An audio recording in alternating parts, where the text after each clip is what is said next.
Bom dia, boa tarde ou boa noite. A depender do horário que você estiver ouvindo, tendo acesso a esse vídeo, nós vamos estar iniciando as nossas atividades. Essas atividades elas serão mandadas para vocês diariamente com videoaulas dos professores do Colégio Adventista de Castelo Branco para vocês terem acesso às atividades, às aulas. Mas antes, gostaria de convidar vocês, como de costume em todas as nossas aulas, que vocês fechem os olhos e nós iremos falar com o nosso Deus. Tá bom? Senhor nosso Deus, nosso Pai, muito obrigado pela oportunidade que o Senhor nos dá de estarmos nesse momento entrando em Sua santa presença em oração, te pedir perdão pelos nossos pecados, que o Senhor nos abençoe nesse momento. Esse momento de transição, esse momento de muita agonia, sabemos que o mundo está todo com seu pensamento voltado para o coronavírus, mas nesta hora queremos pedir a Tua proteção, o Teu cuidado, que o Senhor realmente demonstra a cada instante, cada dia que está conosco. Então, por favor, nessa hora nos acolhe em Seus santos braços, nos proteja também.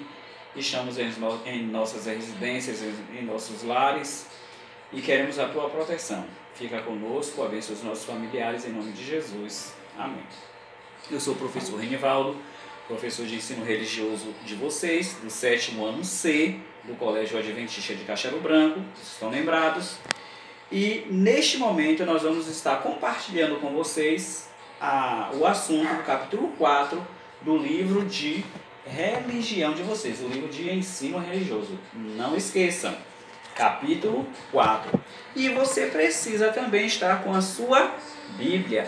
Lembrem que nas aulas de religião eu sempre falo para vocês, gente, vocês não podem esquecer de trazer a Bíblia, porque o livro ele é todo baseado na Bíblia. Os autores do livro, eles escreveram os nossos conteúdos, eles escreveram os nossos assuntos, todos baseados na Santa Palavra de Deus, na Bíblia, tá certo? Então fique munido neste momento com o seu livro e com a sua Bíblia. Não esqueçam também a caneta, né? Eu coloquei aqui as canetas para vocês verem, se deliciarem também com a minha coleção de caneta. Olha aqui, não esqueçam que vocês vão precisar da canetinha, ou se quiser marcar alguma coisinha assim importante que você acha no conteúdo, eu sempre oriento vocês seriam um marcador de textos para estar também marcando.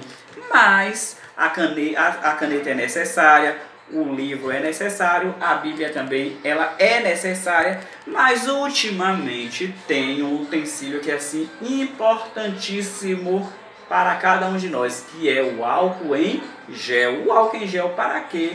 Para higienizarmos as nossas mãos. Olha o processo como é. Lembrem-se que a sua mão ela precisa estar completamente higienizada, completamente limpa. Agora por quê? Porque todos nós já sabemos. É por isso que nós estamos em casa em quarentena, porque precisamos evitar o contato com as pessoas. Então você precisa estar limpo, você precisa estar higienizado. Durante esses dias, durante esse período, nós vamos estar mandando videoaulas para vocês e gostaríamos que vocês acompanhassem. Acompanhassem por quê, professor? Para vocês não ficarem em casa ociosos, porque eu só queria dar um lembrete. Vocês sabem que eu gosto sempre de lembrar as coisas para vocês. Vocês estão em casa, mas vocês não estão em férias. Vocês precisam estudar. Estudar para quê? Para não esquecer os conteúdos da escola. Então, se você não está de férias, você não pode, você não deve. Agora é proibido. É proibido você ir a shopping, é proibido você ir à praia, é proibido você ir a encontros sociais. Você tem que ficar em casa. Aproveite que você está em casa, vá fazer suas coisinhas, vá organizar seu guarda-roupa. Seu guarda-roupa deve estar uma bagunça só, tô ligado, viu? Eu sei disso, que para vocês organizarem as coisas, os pais têm que ficar no pé de vocês. Mas aproveite esse tempinho. Agora não tenha desculpa, tem que ir para a escola. Você tem um tempo. Você vai ter um tempo para estudar, você vai ter um tempo para se divertir em casa, tudo em casa. Nada de rua, nada de praça, nem pensar. Tudo você tem que fazer em casa. Por isso é que nós estamos aqui. Mas vamos lá, né? Pegue seu livro, Abram no capítulo 4, precisamente na página 28, a página 28 do seu livro, e nós vamos estar trabalhando um assunto com vocês, um assunto muito importante. E como é o nome desse assunto, professor? Olha aí no seu livro, Grupo de Elite. Grupo de Elite. Vocês sabem, vocês é de lembrar que eu sempre gosto de fazer uma análise, fazer uma avaliaçãozinha assim na gravura. Observe que aí na gravura no livro de vocês tem um coturno provavelmente do exército, tem uma mochila também do exército e tem roupas. Observe, por quê? Porque neste momento o grupo de elite está fazendo o quê? Se preparando para quê? Se preparando para uma batalha, para uma guerra. Para uma batalha, para uma guerra. Então, para isso, tem que escolher quem? As pessoas preparadas, as pessoas mais fortes. Então, não é qualquer pessoa, Volte para o seu livro, vamos ler essa frasezinha que está aí no seu livro, que diz assim, ó: a força de um pelotão não está apenas em seus soldados, mas também no comandante. Então, a força do pelotão para ser forte, para estar preparado para trabalhar, não depende só deles, de cada um dos soldados. Depende de quem? Do comandante maior, da pessoa quem vai dirigir, da pessoa quem vai direcionar. E neste assunto, neste conteúdo, nós vamos perceber, vamos entender o trabalho, sabe de quem? O trabalho de Jesus. Porque Jesus, ele foi preparado para sair. Ele tinha que sair de porta em porta, de rua em rua, de esquina em esquina, de avenida a avenida, em todos os lugares, em todas as redondezas, curando, operando milagres, expulsando demônios, realizando casamento. Mas ele não poderia fazer isso sozinho. Ele tinha poder, porque Deus o uniu, Deus deu a Jesus todo o poder para isso. Mas Jesus tinha que escolher o grupo de elite, tinha que escolher o grupo dele. E Jesus, ele escolheu. Agora sim, ele escolheu a dedo.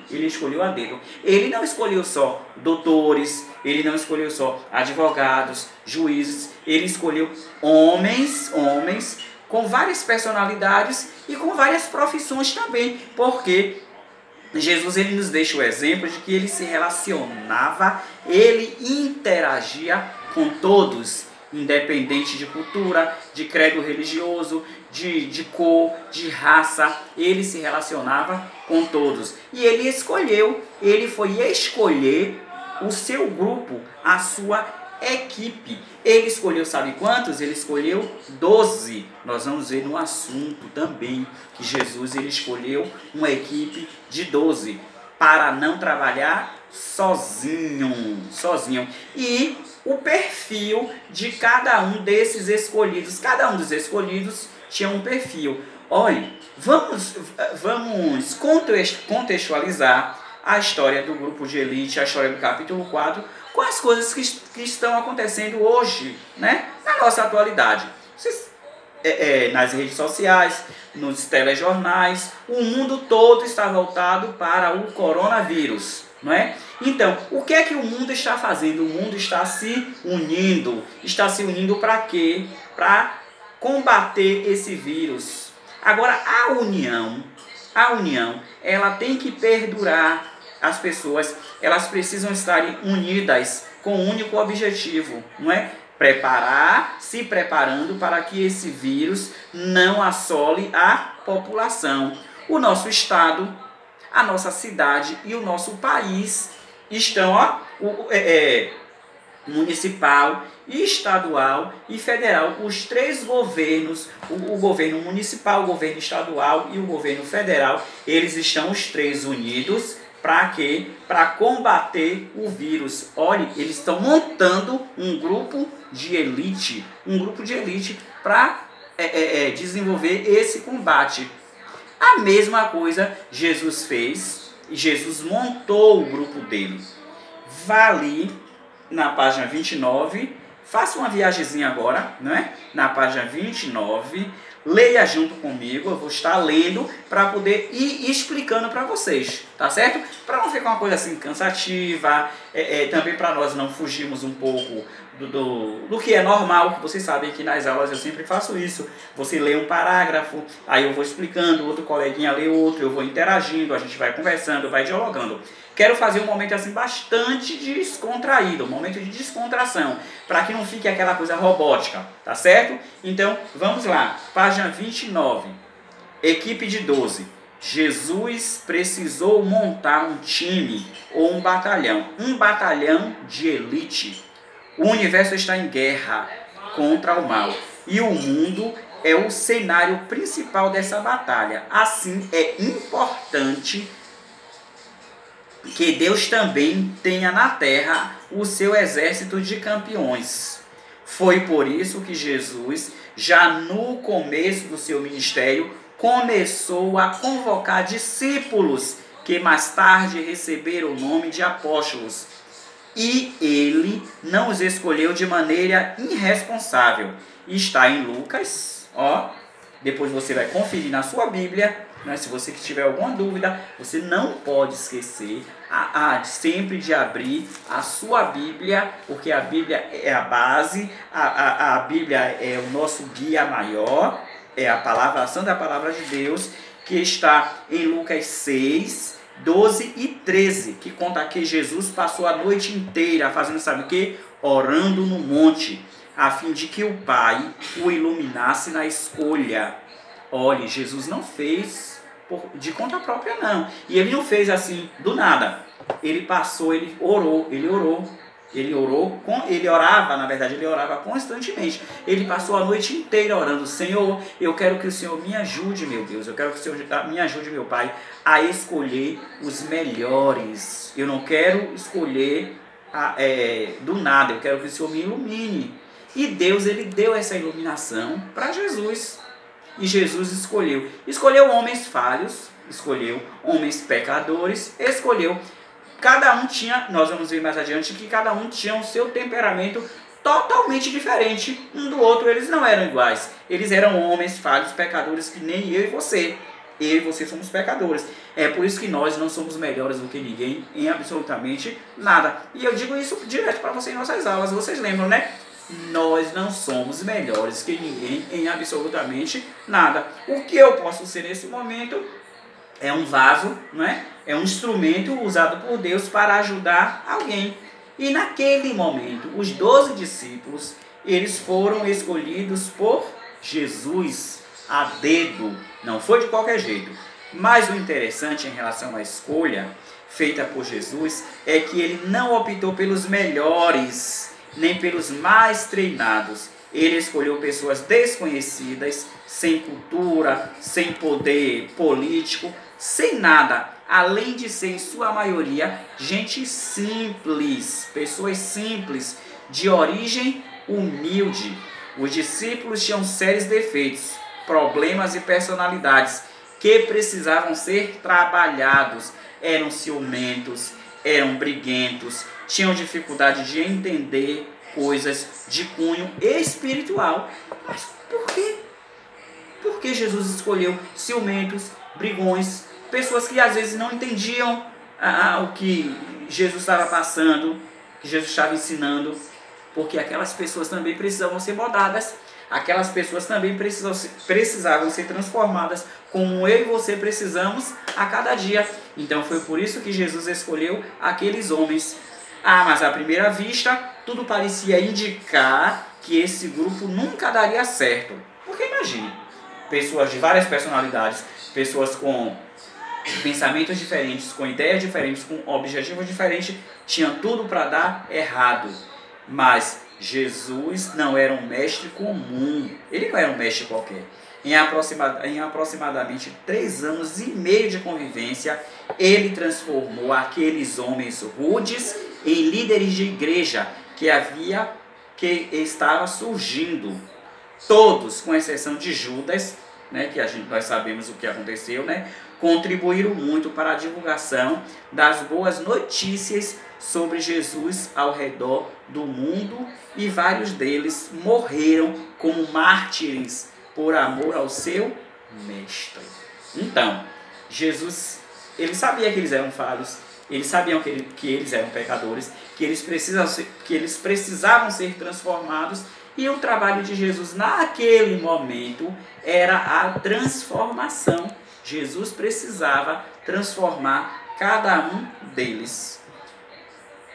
O seu canal para dar ao mundo as boas novas de salvação, por meio dessa metáfora, nós percebemos que temos esperança em Deus, porque se os discípulos puderam ter sua completa vida transformada por Ele, nós também podemos ter. Então, o canal que Jesus deu para a transformação, para a minha transformação e para a sua, o canal que Ele está dando é esse, que os discípulos, eles foram transformados, eles foram convidados, eles foram chamados para pertencer ao grupo de elite, e eles tinham que mudar. E essa mudança, eu digo para vocês que ela não foi de uma hora para outra.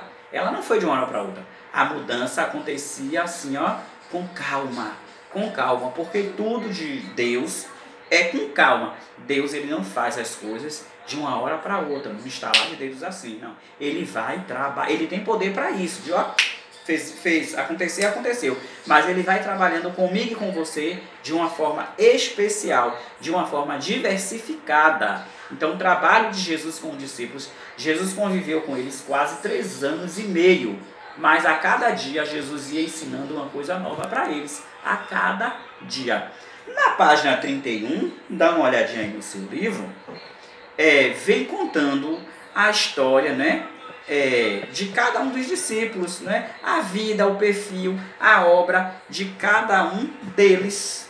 Por exemplo, não vou passar todos, você vai dar uma olhadinha, mas eu vou me atentar aqui para Tiago, filho de Zebedeu e Salomé, irmão de João, nasceu em Betsaida, era pescador, o primeiro a sofrer martírio. Ele foi decapitado em Jerusalém na Páscoa do ano 44, por ordem de Herodes Agripa I. Então veja bem, poxa, mas Tiago, ele andou com Jesus.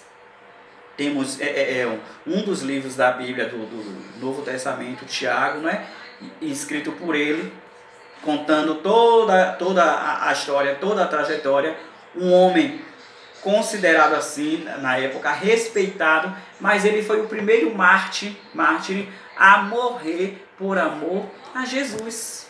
Ele morreu por amor, ele morreu por obedecer. Diz aqui, ele foi decapitado. Tiago foi decapitado. Aí vamos, sabe para quem? Para Tomé, o Dídimo. Ele tinha um irmão gêmeo e era conhecido por duvidar. Lembra aquela história? Eu sou igual a São Tomé, eu tenho que ver para crer. Eu sou igual a Tomé, eu tenho que ver para crer. Então Tomé, ele era conhecido como duvidar de tudo, né? Conta-se que ele evangelizou a Índia, onde enquanto orava foi morto por sacerdotes pagãos com uma lança. Enquanto ele estava orando, buscando a presença de Deus, ele foi cravado com uma lança e ele morreu orando. Veja bem, Tomé morreu orando, morreu buscando a presença de Deus. Vamos agora para Pedro. Quem nunca ouviu falar de Pedro? Quem nunca ouviu de Pedro, conhecido também como Simão ou Cefas, era um pescador. Seu pai chamava-se João, negou a Jesus, mas regenerou-se. Está em João 21. Temperamental, foi um importante líder e escreveu 2 cartas. Pregou na Síria, no Ponto, na Índia, na Capadócia, na Galácia, e diz aqui, ele foi crucificado de cabeça para baixo em Roma. Observe, ele era turrão, ele era pescador, ele era totalmente temperamental, desaforado, ele era desaforadíssimo, ele soltava fogo pelas ventas, falando assim, para vocês entenderem melhor. Ele não levava desafios para casa, mas negou a Jesus. Lembra que Jesus disse, né? Que quando o galo cantasse 3 vezes, Pedro iria negá-lo. Não, mestre, não, mas eu te amo, eu vou estar sempre te seguindo. Mas Pedro negou a Jesus. O galo cantou e ele negou. Mas houve um arrependimento, E Jesus é maravilhoso. Eu canso de dizer isso para vocês, né? Que Jesus é maravilhoso, Jesus foi e perdoou Pedro. Quando Jesus perdoou a Pedro, Pedro se sentiu aliviado pelo perdão. Mas ele foi o quê? Ele foi morto. Agora foi morto de uma forma tão cruel. Imagina, ele foi morto de cabeça para baixo. Por quê? Porque ele resolveu seguir a Jesus. João era o irmão caçula de Tiago, chamado de filho do trovão, tornou-se o discípulo do amor, porque era muito romântico, era muito dócil, era muito gentil, era muito bom. Então assim, ele foi considerado como o discípulo do amor, mas ele também foi exilado na ilha de Patmos, onde escreveu o livro do Apocalipse. O livro do Apocalipse, onde conta as profecias, onde conta as coisas que estão acontecendo hoje, as coisas que ainda irão acontecer, porque nós somos leitores da Bíblia. Eu canso de dizer a vocês em nossas aulas, que dias piores virão. Vocês lembram que eu disse a vocês? Nos nossos últimos encontros eu disse a vocês, gente, dias piores virão. Lembra que as pessoas têm uma mania de dizer assim, dias melhores virão? Neste mundo, não. Neste mundo, dias piores virão. É o livro do Apocalipse que está dizendo, Apocalipse. E escrito por quem? Escrito por João, o discípulo do amor. Ele fala isso. E ele escreveu aonde? Ele escreveu lá, quando ele estava exilado em Patmos. Ele foi orientado, guiado por Deus. Ele escreveu. Lembra-se até de uma música que diz que João viu, né, o trono vindo de Deus, ele viu a Nova Jerusalém, ele viu o Santo Cordeiro ataviado, né, arrodeado de anjos, né, e Jesus vindo do céu para buscar quem? Buscar todas aquelas pessoas que seguem o seu caminho, que obedecem. E fazendo todos esses feitos, né, escrevendo tudo isso, João, ele morreu. Vamos ver aqui, lançado num caldeirão de óleo fervente em Roma. Ele escapou ileso e foi exilado na ilha de Patmos, onde escreveu o Apocalipse. João morreu de morte natural em Éfeso, onde pastoreou uma igreja. Também foi autor de um evangelho e de 3 cartas. Então, com toda a dificuldade, ele foi pastor. Ele conduziu membros de uma igreja, mas ele teve a morte natural. Ele foi um dos poucos discípulos que teve a morte natural. Observe o cuidado de Deus e o objetivo que Deus tinha para com a vida de João. Ele foi colocado num túnel fervente, num túnel de óleo quente. E ele saiu, diz aqui que ele saiu ileso. Nada aconteceu com ele no caldeirão lá de óleo fervente. Ele escapou, saiu. E chegando, ele se exilou lá em Patmos e começou orientado, guiado por Deus, ele começou a escrever. João morreu, ele teve uma morte natural. Vamos para Levi Mateus. Levi Mateus, ele era um publicano. Ele nasceu em Nazaré e era filho de Alfeu. Escreveu um dos evangelhos mais lindos pelos primeiros cristãos.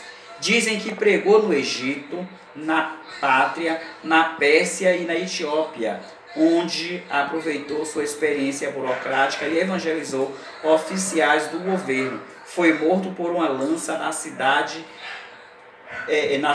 de Nadaba, no ano 60. Então observe o que aconteceu com Levi Mateus. Ele também foi morto por uma lança.